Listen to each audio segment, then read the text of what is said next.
విజయవాడలో ఏపీపీఎస్సీ అభ్యర్థులు versus bank ఉద్యోగులు అన్నట్టుగా ఉంది పరిస్థితి. దీనికి సంబంధించిన బ్రేక్ న్యూస్ చూస్తున్నాం. విజయవాడలో ఆర్సీఎం హై స్కూల్లో ఏపీపీఎస్సీ పరీక్ష నిర్వహిస్తోంది ప్రభుత్వం. రాష్ట్రంలో వివిధ ప్రాంతాల నుంచి పరీక్ష రాయడానికి వందల మంది అభ్యర్థులు వచ్చారు. అయితే అదే సమయంలో తమ డిమాండ్ల సాధన కోసం ఎగ్జామ్ సెంటర్ ఎదురుగా నిరసన చేపట్టారు బ్యాంక్ ఉద్యోగులు. బ్యాంక్ ఎంప్లాయీస్ మైకులు పెట్టి నినాదాలు చేస్తూ ఉండడంతో పరీక్షకు వచ్చిన అభ్యర్థులు తీవ్ర ఇబ్బంది పడుతున్నారు. బ్యాంక్ ఉద్యోగుల తీరుపై ఆగ్రహాన్ని వ్యక్తం చేస్తున్నారు అభ్యర్థులు, వారి కుటుంబ సభ్యులు. Sir good morning sir. విజయవాడలోని ఆర్సీఎం స్కూల్ నుంచి మరింత సమాచారం మా కరెస్పాండెంట్ శ్రీధర్ అందిస్తారు. బ్యాంకు ఉద్యోగస్తులు 5 రోజుల పని దినం కల్పించాలని ఈరోజు ఒక్కరోజు దేశవ్యాప్తంగా బ్యాంకు ఉద్యోగస్తులతో పాటు అధికారులు కూడా సమ్మె నిరసన కార్యక్రమం చేస్తున్నారు. విజయవాడలో కూడా చూసుకోవచ్చు, యూనియన్ బ్యాంక్ మెయిన్ బ్రాంచ్ దగ్గర ఇక్కడ సమ్మె చేస్తున్నారు.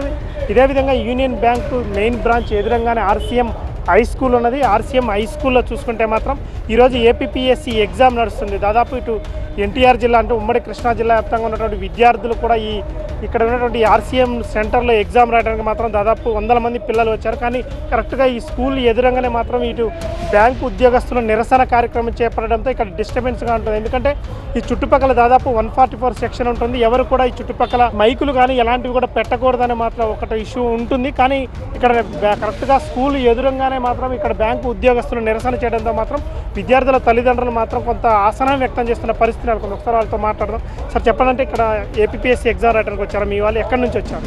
సార్ మాది ఉమ్మడి పశ్చిమ గోదావరి జిల్లా ఏలూరు సార్. మాది చింతలపూడి నుంచి వచ్చామండి. ఇక్కడ మా సిస్టర్ ఎగ్జామ్ రాస్తుందండి. మేము దాదాపు చాలా కిలోమీటర్లు ట్రావెల్ చేసి వచ్చామండి. మార్నింగ్ 7కి 6:45 ఆ టైంకి అలా వచ్చామండి. అసలు అయితే ఇక్కడ 144 సెక్షన్ అమల్లో ఉన్నారండి. కాకపోతే ఏంటంటే ఇక్కడ ఎగ్జామ్ రాస్తున్నారు, కనీసం ఆపమని చెప్పాం, స్లో చేయమని చెప్పాం, అయినా సరే వాళ్ళు పట్టించుకోవట్లేదండి. మైక్ సౌండ్ బాక్స్ కూడా పెట్టారండి. 12ంటికి అయిపోద్దండి ఎగ్జామ్, 9 to 12 అండి ఎగ్జామ్. కనీసం 12 వరకన్నా ఆగితే బాగుంటుందని, 12 తర్వాత చేసుకుంటే ఎవరికి అభ్యర్థులు లేదండి. 12 వరకన్నా ఆగితే కొంచెం బాగుంటుందని మేము కోరుకుంటున్నామండి. వీళ్ళ మైక్ సౌండ్లకి, వీళ్ళు చేసే జెండాలకి, వీళ్ళు చేసే అడావుడికి వాళ్ళు చాలా ఇబ్బంది పడతారు. వాళ్ళ జీవితం కోసం వాళ్ళు పోరాటం చేస్తున్నారు, వీళ్ళ జీవితం కోసం వీళ్ళ పోరాటం చేస్తున్నారు. ఈ ఎగ్జాము 9 to 12 ఎన్టీఆర్ డిస్ట్రిక్ట్ మొత్తం జరుగుతున్నాయి. వాళ్ళ చావు బతుకు సమస్య ఇది. ఉద్యోగం కోసం పరితపిస్తున్నారు. అలాంటిది వీళ్ళకి వారానికి 5 రోజులు చేయాలని, రేపు పొద్దున్న వారానికి 4 రోజులే చేస్తారని కూడా అడుగుతారు సార్. వీళ్ళు పెద్ద పెద్ద సౌండ్ బాక్సులు పెట్టేసి ప్రజలకు ఇబ్బంది పెట్టి, వాళ్ళ బైకులు ఒక 300 బైకులు ఉన్నాయండి అటు ఇటు. ఎంత ప్రజలకి ట్రాఫిక్ ఇబ్బంది, ఎంతోమంది ప్రజలు బ్యాంకు సేవలు వినియోగించుకుంటారు.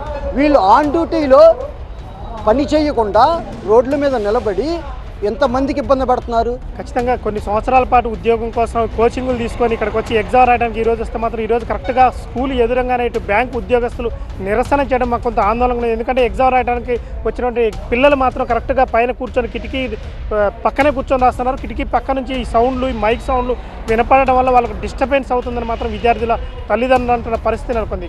వీడియో జర్నలిస్ట్ వెంకట్తో శ్రీధర్, TV9 విజయవాడ.